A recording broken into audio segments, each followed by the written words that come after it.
had persuaded Sherlock Holmes to take a brief holiday with me. As we rumbled through the countryside, it was a comforting thought indeed that for a while anyway, there would be no desperate men at the door of our flat in Baker Street, no life and death cases to solve. Ahead were 4 whole days as suspended and happily uneventful as this train trip.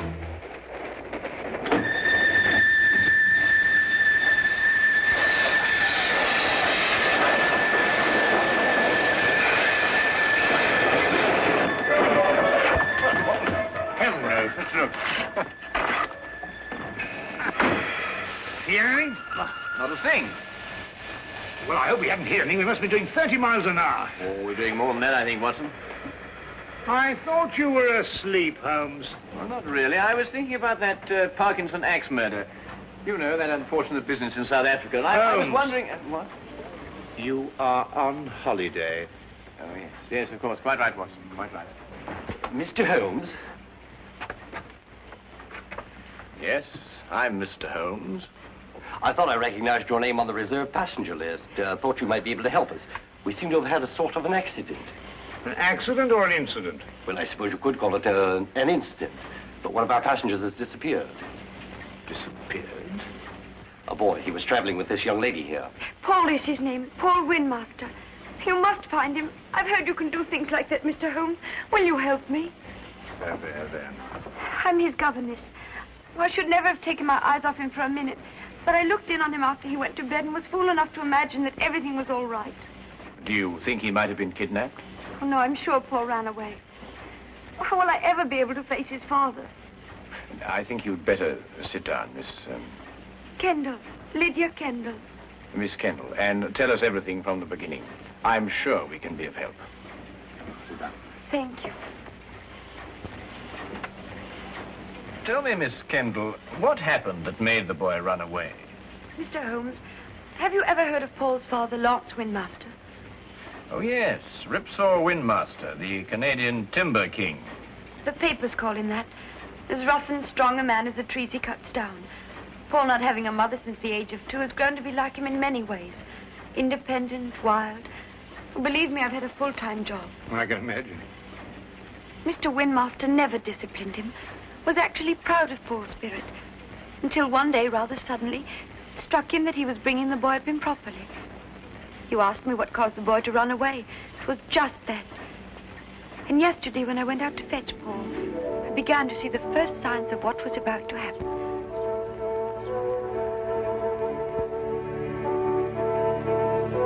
Paul! Paul!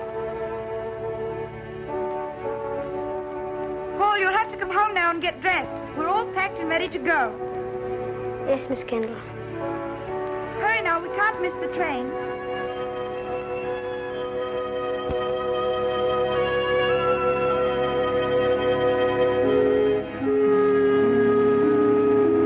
Now, when you arrive at the school, you'll take the boy directly to the headmaster.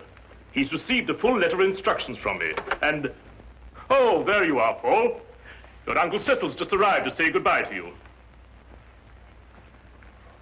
Here's wishing you success, Paul. Thank you, sir. You will be taught to be a gentleman. Something which, your mother forgive me, I failed to do. Yes, Father. What have you got there? White mice. White? Now, look here, Paul. You certainly don't intend to take them to school with you. Well, I can't leave them here. Nobody would look after them. Now, that's foolish. Nobody really cares about white mice here, except me. Well, you can give them back to whoever gave you them. You mean Coco? Who? Coco the clown. I'm afraid I introduced him to Coco. The day I took him to the circus. They'd become rather good friends. Well, I couldn't give them back. He gave them to me as a gift. Paul, I don't care what you do with them, but you can take them with you, and that's final. All right. Leave them here, then. Good boy. Well, you and Miss Kendall had better be off. Well, what's the matter? I don't want to go to school. What? You didn't go to school? Why should I? Times were different when I was young. You don't know what you're saying. I have my horse and my white mice, and Coco and I are supposed to meet next week. You can't run wild all your life. You'll grow up to be a savage. But Lydia could teach me everything I need to know right here. Miss Kendall isn't a teacher. She's a governess. She knows as much as anyone. Now listen to me, Paul. One day you'll come into possession of everything I own. This estate, my lumber mills, everything. When that day comes, I want you to be equipped to take over. Well, I don't have to go to school for that. And I don't have to wear a tie and jacket either. You'll wear a tie and jacket and you'll like it. And you're starting to school right now. Put me down! I don't want to go to school! I'll run away! Put me down! I'll run away! Well, Miss Kendall, are you coming? Put me down! Put me down! He boarded the train without further protest. The truth is, his attitude seemed to have undergone quite a change. By the time we started out, he behaved almost as if he were looking forward to going to school.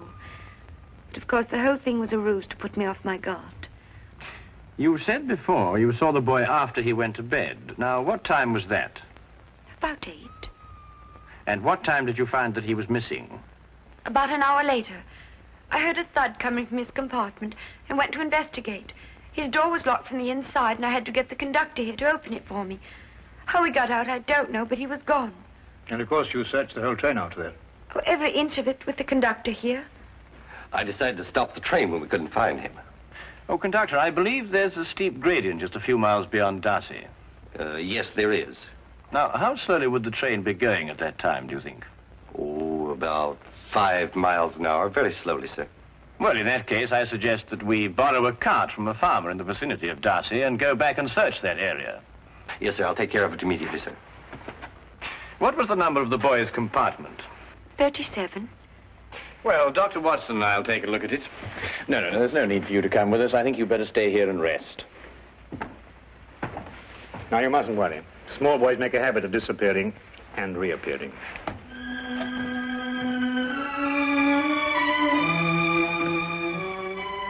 I hope so. I hope so.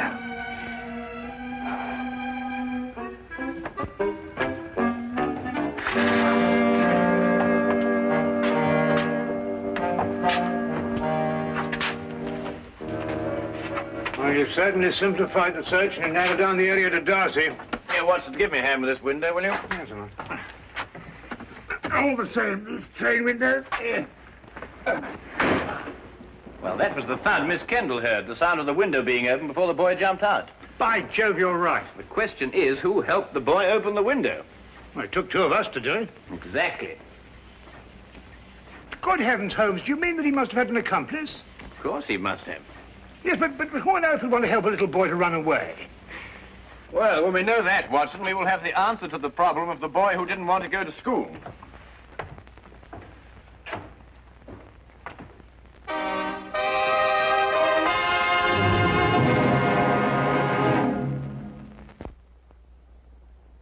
And now we return to the case of the night train riddle.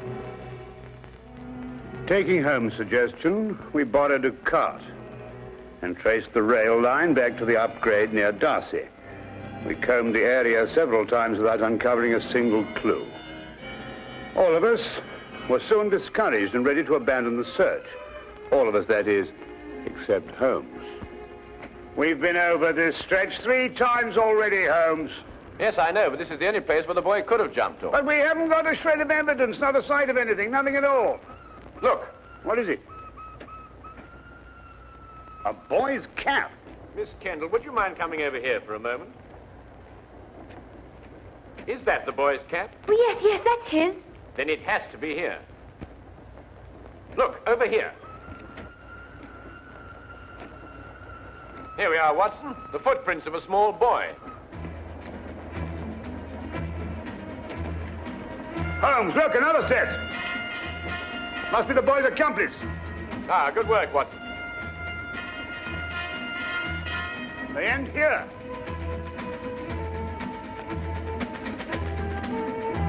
Then it's quite clear what happened. Not to me.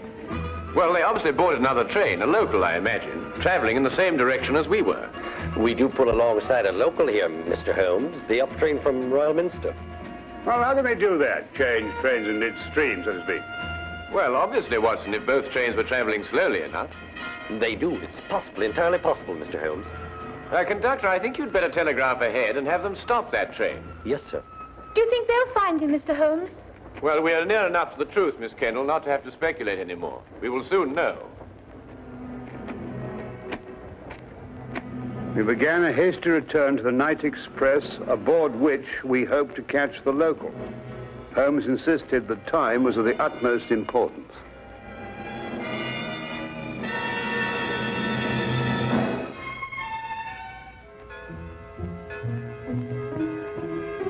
Paul.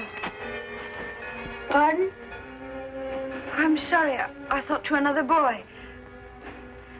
Perhaps the next compartment. This is the last one, miss. You held out so much hope, Mr. Holmes. How many stops did the train make before Darcy?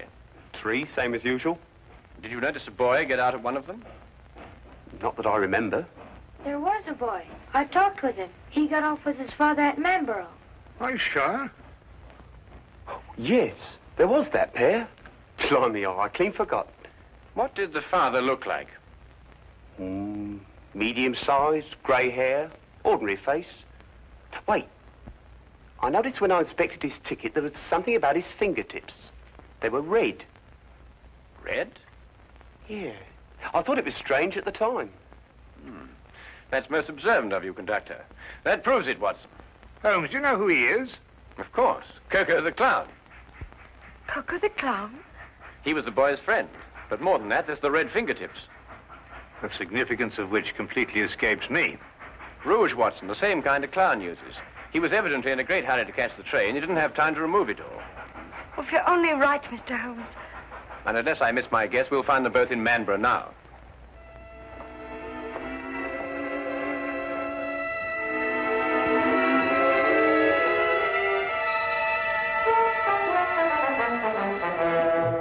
Watson, Miss Kennedy is sending a wire to the headmaster of the school, telling him they've been delayed. As soon as she's finished, we can be off. What's the matter with you? You don't look like someone who wants to be taken to the circus. Holmes, do you realize it has taken me the last solid 3 weeks of pleading and cajoling to persuade you to take this trip?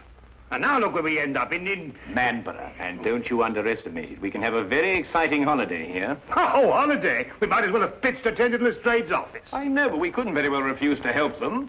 No, we couldn't have refused to help them.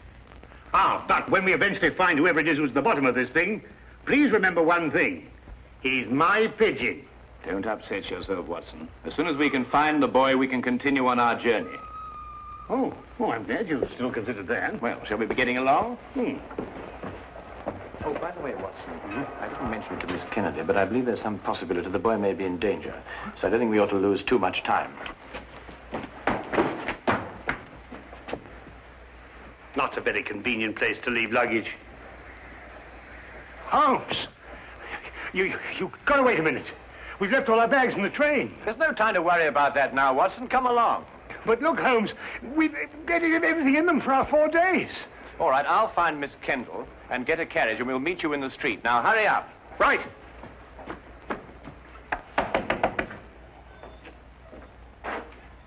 Could you tell me if the night express has gone yet? He had to switch back to the main line. I wondered if it was still in the yard somewhere. I'm awfully sorry, sir. You must have the wrong town. No, I know where I am. I'm in Manborough. Right you are, sir. But the night express doesn't stop in Manborough. Never has. Except once. But confound it, man, I know it stops here. Oh, no, sir. The only time the night express ever stopped in Manborough was in the summer of '88. A wheel fell off the locomotive. Right out front here it happened. It stopped all right that night. Now, look here, this is urgent. I happen to know the night express stops here because I got off the thing at this station. Now, will you kindly go and find out if it's still here? Well, I have to go down to the yard area in about 5 minutes. I'll ask the signal box. 5 minutes? Oh, never mind. Watson, come along. The carriage is waiting. But...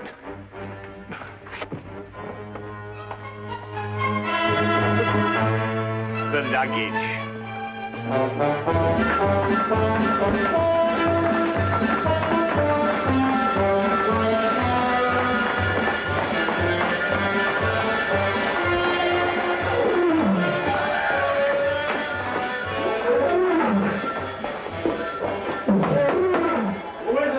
Cecil, open up.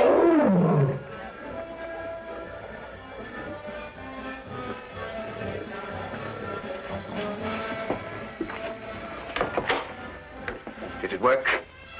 We jumped off, switched trains. Ta-da! Like a couple of acrobats. Where's the boy now?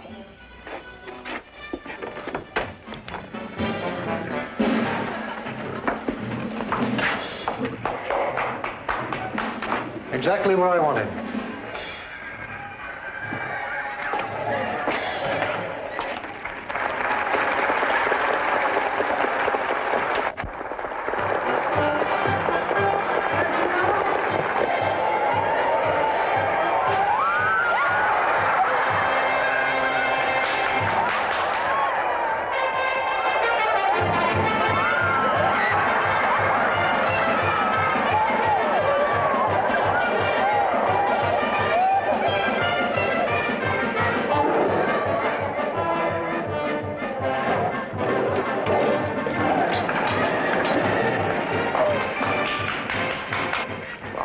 And get it over with.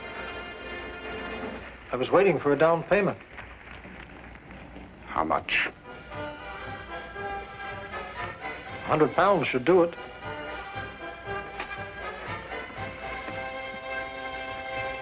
That's cheap enough to show you good faith.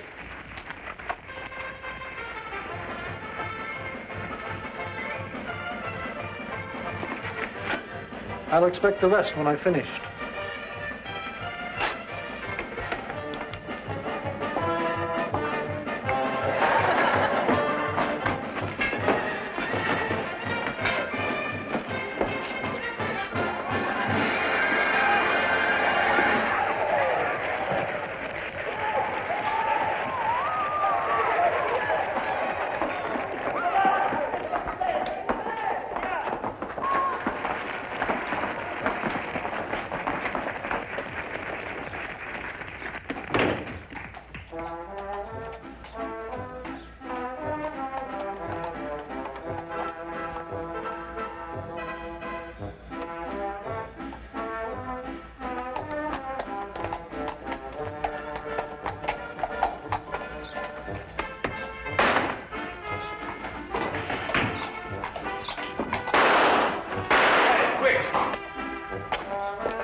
Take this gun and fire it up into the air. The air? Yes, just to pin him down. What are you going to do? Well, I'm going to find out who he is and why he's trying to keep us from the boy. Well, go on, Watson, fire it. Sorry, Holmes. This one's mine. What? Watson! Watson, here! Fire it, Holmes. Fire it! Oh, very well.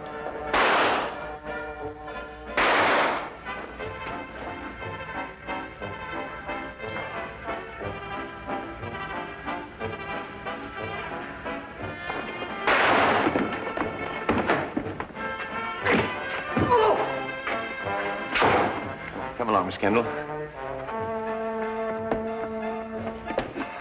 Watson, you're a fool to have taken such a risk. No, with you covering me, I couldn't miss. Get up.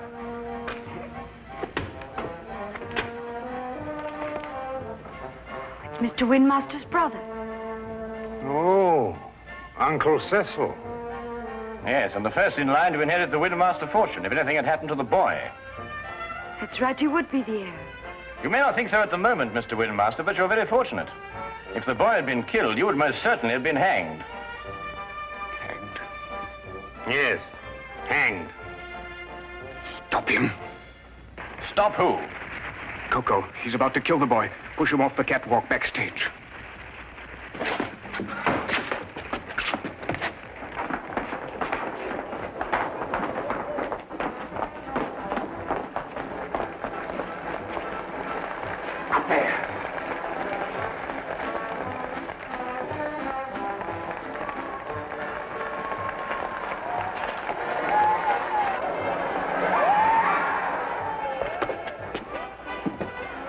Coco?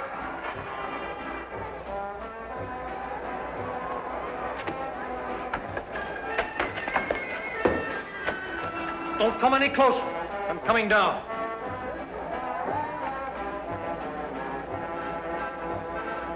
You'll never get out of here. One move to stop me and I'll kill this boy.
Perfect timing, Watson. Yes, wasn't bad, even though I do say so myself. He wanted to kill me, and I thought he was a friend. Well, that should teach you a lesson, Paul. No one's a friend who encourages a boy to run away from school. Why, what would have become of Dr. Watson here if he hadn't gone to school? Well, it's very simple. He'd never have been able to accomplish that trick. But all he did was to... In dropping that counterweight, young man, I had to know the speed of falling objects, the theory of weight and counterweight, and of stress and resistance. Now, if I hadn't studied physics, there's no telling what might have happened to you. I never thought of that. No, of course not. Well, just you think of it from now on.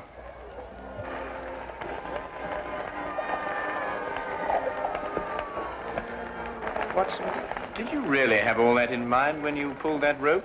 Oh, every bit of it, of course. Oh, did you? Uh-huh. Come on, you. And you.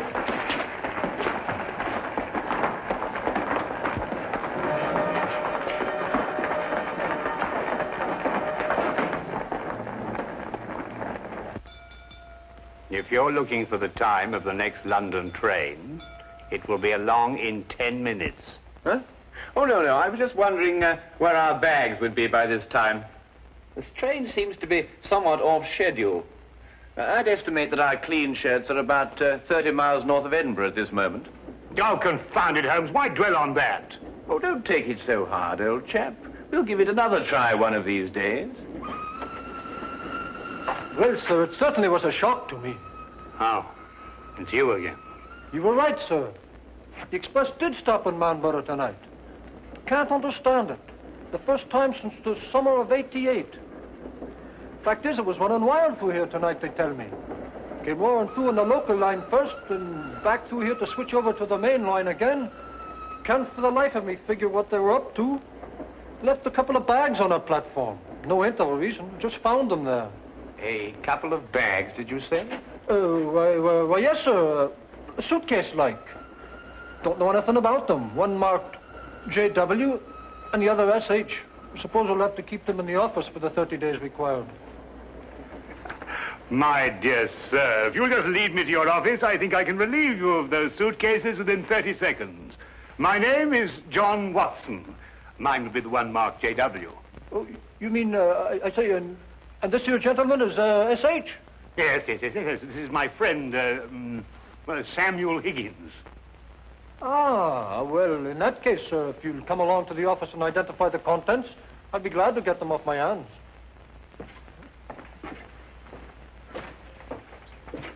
Samuel Higgins? Yes. You see, we have 3 whole days left.